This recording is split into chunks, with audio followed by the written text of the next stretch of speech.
like to introduce you, a great honor to introduce Shireesh Joshi, who's the CEO and the head of strategic marketing for Godrej Consumer Products. I think the first thing we did mention about how the old Indian companies are now suddenly becoming brand new, right? So Godrej is one of them. Suddenly changed last 4 or 5 years. A great cultural change, new branding, a new culture of innovation. And I think what they've done to brands which has been existing and my father been using from a Godrej cover to a good night, and how those things have changed with relevance and brand saliency. So Shireesh, thank you very much for being here, and over to you. Guys, applause please.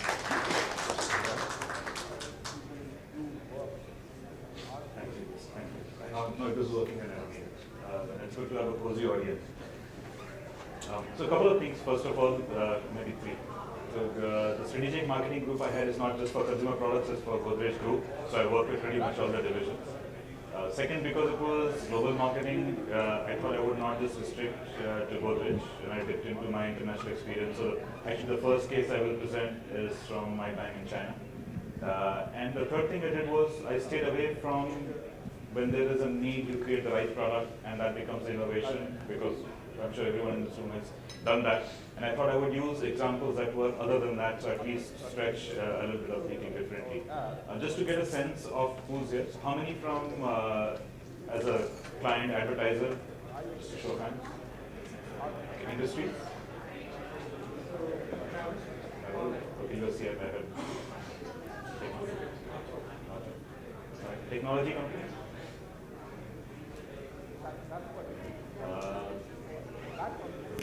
Agencies? So a few hands are on corner.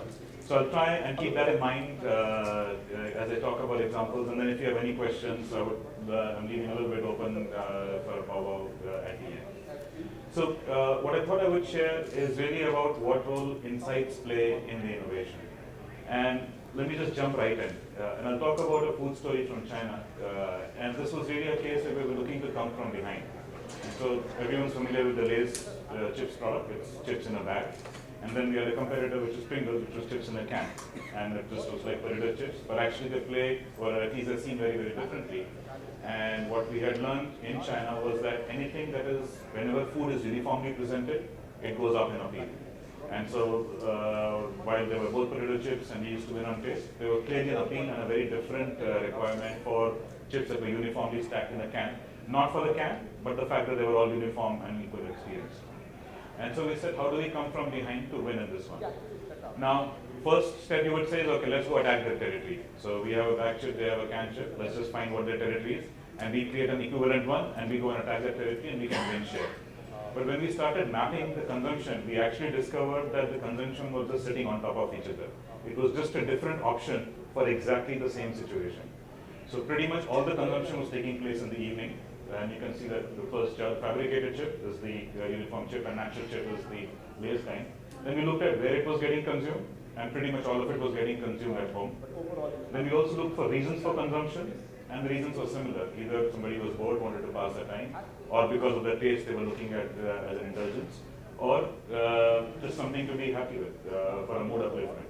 So we weren't really seeing a different territory. In fact, now we were wondering that if we start making our own chips in a can, would we be actually taking share from the competitor, or would we be taking share from ourselves? Because it's the same brand name, right? You would have the same appeal. So what we did was we said, okay, whenever you get in, at least do the basics right. So we did a few basics right, which are straightforward and mechanical. First part of it was getting the price size impression. So the Pringles can was 195 grams. Our can was a little bit thinner and a little bit shorter, but you know how volume works, right? Circumference was a radius square. And so although we were 2/3 the volume, it actually didn't look like that on the shelf. And so they were at a nearly 12 RMB price point, we were nearly at a 750. So we were 2/3 the price point for almost a similar impression. So we got an impression there. And then Frito-Lay is a food company, that's their core expertise. And so it wasn't difficult to find wins on core flavors, head-to-head wins as well as blind test wins. And then we also brought out 3 flavors that were based on Chinese taste and Chinese design. Pringles is a global brand, it only has global flavor. So we said, all right, it's a fair bit of basics done, price size impression right, product is better, and that should pretty much help us win. So this is what happened. The green line may be a little bit faint. But we pretty much got to leadership right away. but we sort of stayed close. So it was like co-leadership. It wasn't like we had left them behind. And it's not like we really dented them. They largely remained where they were. So we grew the segment a little bit, expanded it, but really didn't take any share. So despite being better in some fashion, that hadn't happened. Then we said, all right, let's look at some more basics. Where all can we create advantage? And so we looked around and we started incorporating ideas. So there was a product, and like in all countries, there are these few international products that are available in a couple of stores, but they can give you ideas. So this was a Nabisco product from Japan. It was packaging in a flow pack, not in a canister, but it had a tray inside. And we said, oh, tray could be interesting because one of the things we had heard was that the experience of eating a snack is all about do you enjoy it or not. There is no other logical reason to have a snack, you just enjoy it. And so just think about it, when you have chips, the first two are nice and big and you enjoy them, then you start getting to the crumbs, the enjoyment isn't as good. And so what was great about the chips in the canister is that, in theory, the very last chip was also equally big, and so your enjoyment really didn't decrease as you got to the end of the can. Now the reality is it's a long can. So when you have the first two are easy, then your hand can't go in, and we remember we are slightly thinner cans, it's tougher with us. And then so you keep sliding it out, and when you slide it back, it hits the aluminum bottom and it starts to crack. And so by the time you actually get there, then you're not really having the enjoyment. So we thought, all right, if we have the tray, then we can get to the next notch. So the chips will not break, you will have an enjoyable experience. So we did that. And we in fact had a visual on the side to show how when the tray is present, the chips don't actually break. And we called it the little drawer. So it's like a little drawer, you take it out and you're able to reach at the bottom. And so when we did that, again, what we saw was marginal gains. We still remained largely in the same arena as Pringles, still a little bit ahead, but really not breaking free. So this wasn't making a big difference. And then we said, can we grow the segment instead for a bigger win? So let's stop looking at share gains. Can we just grow the segment a lot? Now, because all the consumption was in-home, our goal always was to grow out-of-home consumption. Our advertising showed out-of-home occasions, but that didn't seem to actually shift people. And what we realized was that if you don't have an insight, people don't actually hear your message. So we said great taste anytime, anywhere.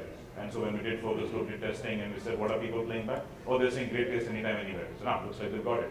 Well, actually they didn't get it because anytime meant anytime in the evening and anywhere meant anywhere at home. And so it really wasn't newer times and newer occasions. They just simply played back our message and interpreted it in what they were doing. So we realized that we had, while the words had conveyed, the words had registered, but the actual behavior change didn't happen. So we said, okay, what do we need to do to now take this and really cause that behavior change to happen? So this was an idea that actually came, and this is where connections can be made. So this was an idea that came when we were actually with a media agency, and the media agency was presenting media option and said there is a day in the life study and where are people spending their time, etc. And suddenly it struck us, okay, we're trying to grow consumption, forget media, let's think consumption. Which of these day in the life events can we actually grow consumption in? So we actually took that entire list of activities and we ran a consumer attitude test saying that classify every single activity you do during the day into either some place where you have eaten the chip, some place where you can eat but you just have not, and one where you never have and never will. Because we didn't expect people to be willing in all places. For example, while having a bath, you obviously would not want to have it. And not surprisingly, you'll see all the in-home ones, all the in-home ones at the bottom have a large green bar, which is people have eaten because that's the current practice. And not surprising, a lot of the out-of-home ones don't. But what we were interested in was this blue bit in the between, where people are willing to eat, but they just have not. And so this became the first set of things we looked at. Remember now, we're not even touching food. We're looking at people's lives. And so we looked at it and we said, okay, what do people do often? Okay, so there's a fair bit of browsing on the net, but a lot of it is at the workplace. There is time in transit, that seems to be big. Playing cards, browsing malls, in tea houses, etc. But the thing that struck us was office simply for the number of hours somebody spends there. And so when the bar wasn't biggest, when we started thinking in terms of potential, we said, you know what, that might actually be the largest one. And so then we started examining the second half of that statement, but why have you not? And so we got a bunch of reasons that bags cause noise. So currently we were a bag product, and so when you have a bag product, it crinkles and it makes sound. When you eat, it crunches, and so it's not a quiet experience. The other insight we discovered was that Chinese employees are there is a cultural thing that whatever you need to do, whatever you need to consume to do your work better, that's okay. So you have coffee for concentration, that's fine. You have biscuits because they give you energy, that's fine. Snacks for fun at the workplace? No way. I don't want my boss, my manager, my employer to see me having fun food at work because I'm supposed to be working.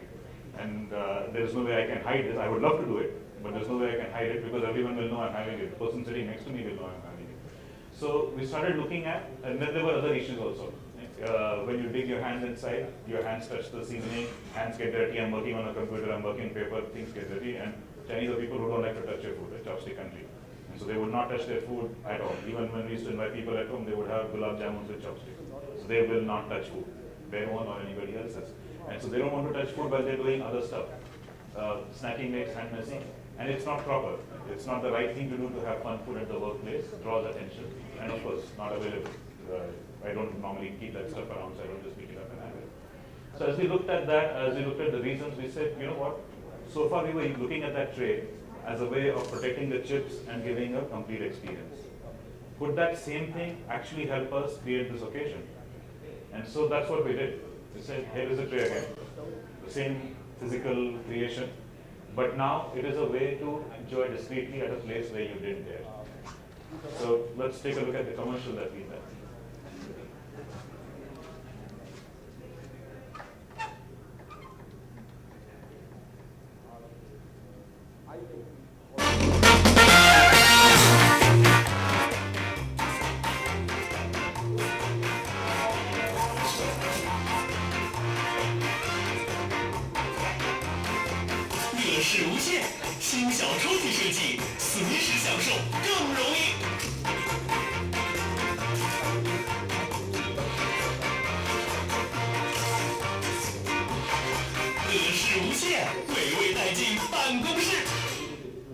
So the final symbol says, let's eat it together. So even the boss has said and so it was the insight for the occasion, that it's an occasion where I like to eat, so that's where you begin.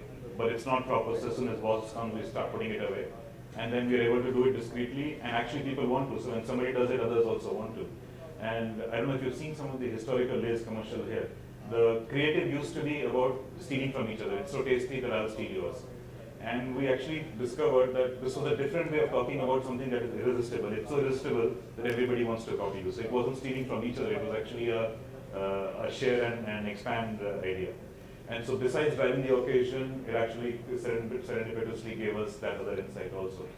So this was now a journey of competing in a category where the area of advantage had nothing to do with food. The place of consumption had never been considered for the category.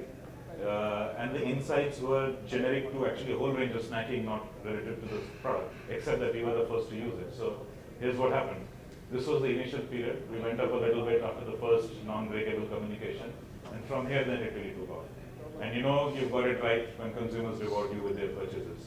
And here's what happened in a relative sense. So we were neck and neck earlier. That just became one big market very quickly. Yeah, first one. Subsequently, Pringles also launched smaller packs globally. And we could do it because, so stacks had been present for PepsiCo also worldwide, but we had cheap labor. So taking the stacks, putting it into a tray and sliding it in was a manual operation, but it was not a big cost in China. Or the developed markets, that would have been a non-starter. And so, it's not easy to, chips are very fragile. So putting chips in a can is okay, but chips in tray and then into a can is a whole level of complication for manufacturing, which manually can be done. I think even today, there are very few markets that have actually done it. But regardless, that's the outcome. So when you look at this, now you're seeing a category where we're not playing in the primary area, we're not playing on taste. We're not even playing in the standard 4Ps. We actually started this journey from the consumer's journey. We took a day in the life, and we started to examine where we can play this. If it wasn't looking at an inside out, but an outside in. So what are really, for us, the lessons from this exercise? One is, this was 2004. And so the trend that you see there in the chart is about a 3-year trend, 2004 to 7. So interestingly, a little bit, not too much. So the consumption still largely remained at home and in the evening, but we started getting enough of expense. But we opened up the segment and the volume of consumption went up. It just became nice. What we also discovered was that at home and in the evening, when guests come, they would rather serve this because this is far more presentable. The other is even the act of taking. When you take from a bag, you dip your hand in. There is no other way. Even if you bring it in, sometimes you're touching the surface. But when it is in a tray, you're always touching the edge. So it's actually much cleaner on the hand. And so it became not a different occasion, but different type of usage in the same occasion that started driving the consumption. But yes, we did start getting some bit of office activity. And we continue to drive other occasions based on insights for the occasion rather than looking at the traditional way. So once you find an insight and an idea, then it really makes, there's nothing rocket science about it. In fact, we weren't even the first, not even the first in that category to be having it. But it became an innovation because of the insight. And so sometimes a really powerful insight can tilt the difference from an ordinary technical solution to a dramatic consumer answer. And so it also not only does that impact, but it shows up in performance. And so for us in this, the insight on insights really was one, start from outside in, not from inside out, and make the connection. This was not an obvious connection. It wasn't as if you asked a question, got the answer, and you worked on that answer. We had to join a few dots here before that came into place. So it was one part trying to explore new territories, why people aren't consuming, what are the objections, what is the cultural issue, and then how does a tray actually help solve it. So it wasn't a direct answer. Nobody would have said, oh, the problem for consumption is when you put a tray in your pack. And so it required us to make the connections. So it's really the usage which makes something an insight. And so here is another example. The average man is taller than the average woman. It's a fact. Is that an insight? Would anybody call this an insight?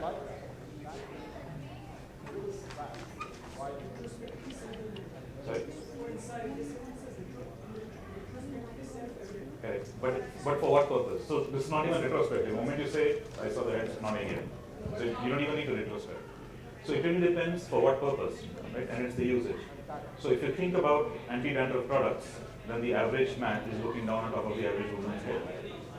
And so you might not see it from the front when you're looking at yourself in the mirror, but guys around you are able to see it. And so suddenly that fact, which is everyday occurrence, for a particular category in a particular occasion becomes a compelling reason to rethink.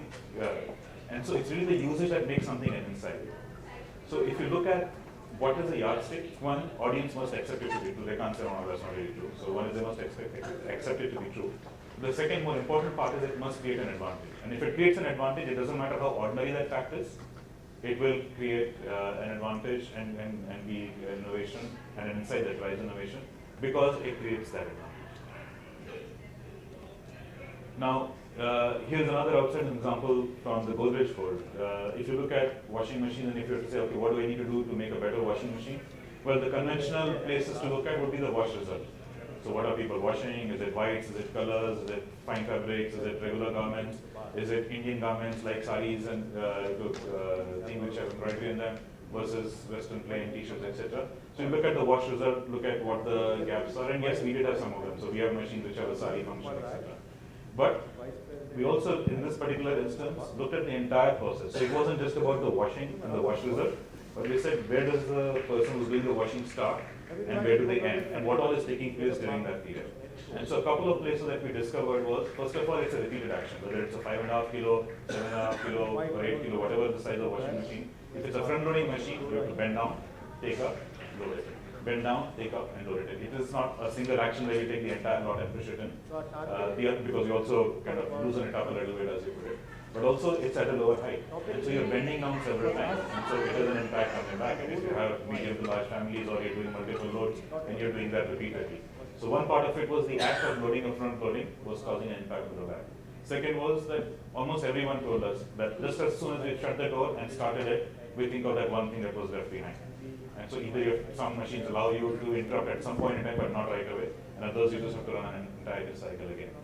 And so out of this was born the tilt drum washing machine, where you don't have to actually bend to load the machine. Now this has nothing to do with how clean it loads, how clean the machine cleans. It cleans just as well as it did before. But you've created an advantage in the way you load it, and it is useful in a positive experience. And so here is again looking at not the product and the category of the product, but looking at consumers' entire process of engaging with it, and then seeing is there something important that they will recognize as meaningful, and then working together. Then more recently, we looked at designing consumer journeys. And if you think about consumer journeys, then, yeah.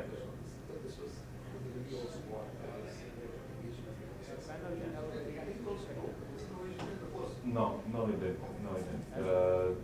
It's just a small to your right. That is one, and also how Godrej gets seen overall. So the more you do products like this, the overall innovation machine that it gives you. Now, when this happens, you realize that sometimes you don't even need to invent. You just take what exists. You saw a couple of examples, but a more recent example of where we've taken none of the overall product. No, there's nothing in it that is by itself individually uniquely new. But what's come together as a final proposition is new. Here on multi-digital and more brands. What I could see is a huge amount of two significant core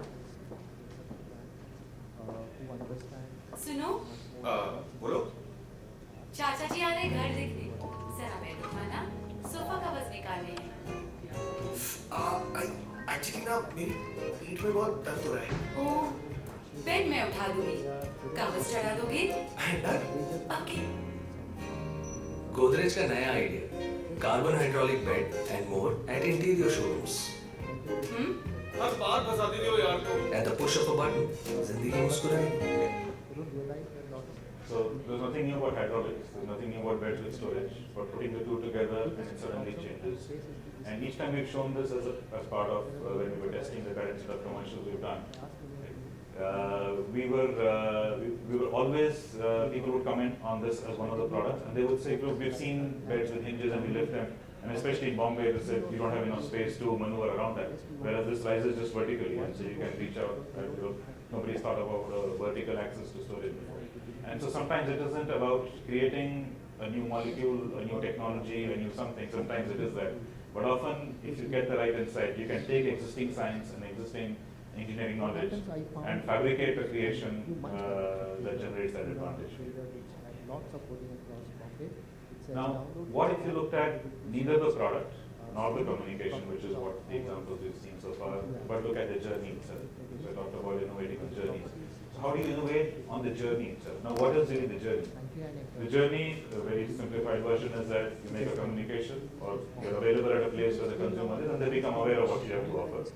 Once they know what your product concept is, then they have interest in what you have to say. And if they are interested in that category or that function, then they will do some exploration and compare you with options and eventually result in a purchase. Now that's all very good when that journey is relatively short. I'm sure in your case it must be a few years. And so that's the case for Godrej as well. Some of our products are bought every month. There are another set of products that are bought maybe once in a couple of years. There are other products that are bought once in a few years, and then others which are bought in several years. So the journey is of varying lengths. So if you're creating communication, how do you ensure that you're not creating dropout and wastage in that journey? That by the time they've actually begun to take action or interest in that category, what they saw was so long ago, they've not only forgotten, other brands have come and advertised in between, and now they occupy a share of mind. So we began this task of saying that, what do we need there for? So one is, can we get them to take action right away? Second is, can we create a permanent connection? So whatever that action they take, it creates something that is permanent, which they can come back to very easily subsequently. And so what we've done is we've captured that move to the interest and part exploration right away. And then even if the purchase is going to come later or in a different fashion, then we have a chance to build upon it. And so this is what we looked at. We looked at people interacting on mobile, people interacting on web, so on. And then our own TV commercials, and we said, let's find a way to bridge this together as a single thing. So we launched what we call 3G. Now, at the end of that commercial, you saw a number, 99808, 99808. While it is a callback number, but it doesn't stop just there. And so we said, let's create a service that is a non-internet based service. So it does not require a data connection or somebody thinking about their data costs when they interact. It's free to the consumer, and so it allowed us to create a name 3G, which had a nice ring to it, like 3G.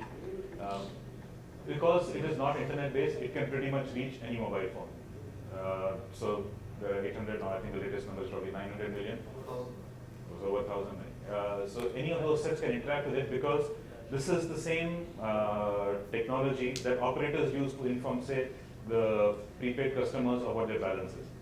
So you call that *123# kind of numbers and a text message comes and you reply to that. This is the same, and it sits on top of everything else. So it's not an app that you open, it just sits directly on top of everything else.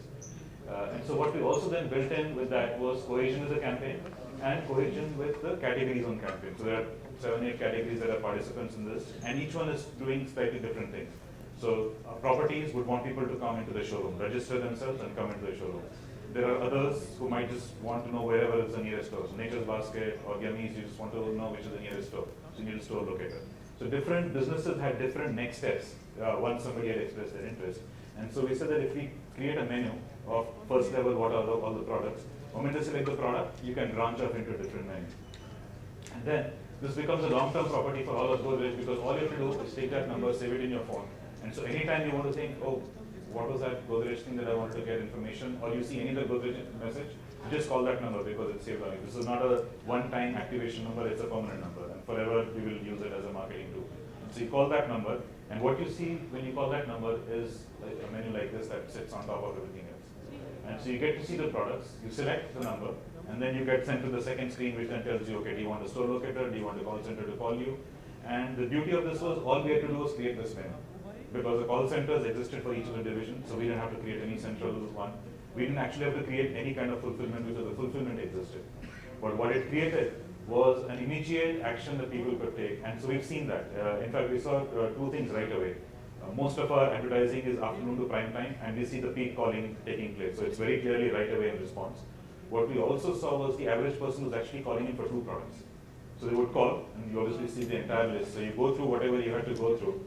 And initially they were calling back because we didn't have a go back number. We didn't actually expect people would come back, but we saw them calling back. So now we have a go back feature. Across everything. And so what we just added is the 0 for more. So when we started, we just had the 8 products. We just added a 0 for more, so now there's a second set of products that you can get to. So there really isn't a limit how far you can go.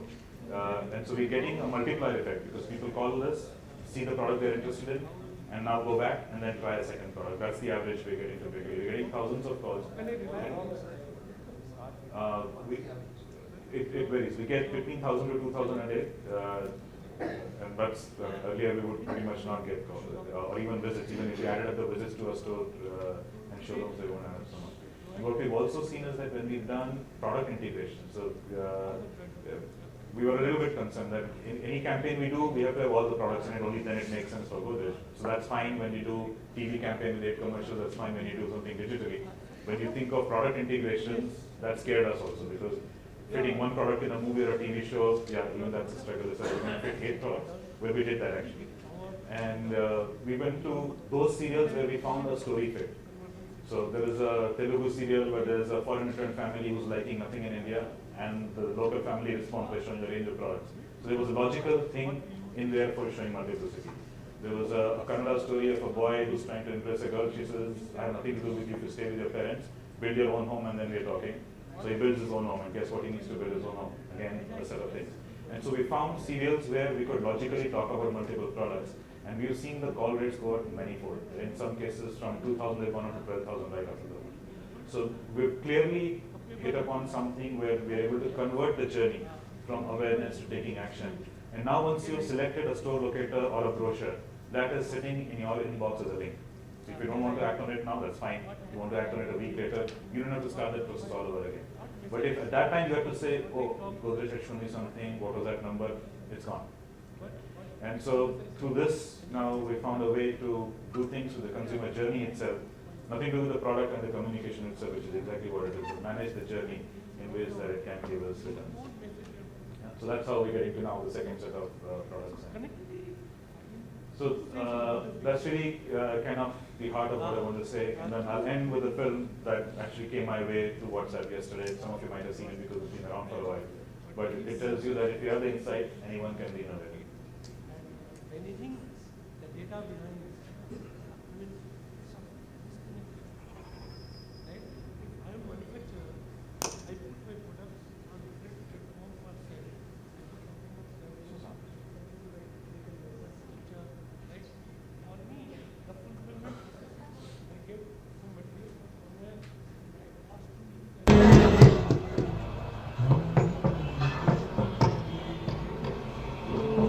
क्या है भैया? नहीं ये छुट्टा नहीं है। मैं छुट्टा देऊंगा माँ, भूख लगा है क्या तो खाऊंगा माँ। ओहो, माँ भैया छुट्टा नहीं है। जो मैं दूंगा छुट्टा दूंगा। नहीं है, कार्ड है मेरे पास। कार्ड छुट्टा है तो नहीं है। कार्ड आउट तो मेरे पर मशीन है सेव कर दो। दिखाओ कार्ड मशीन। हां दिखा का कार्ड तो मशीन है। अरे हैं? मशीन अरे, है अरे, इसके पास कार्ड मशीन है।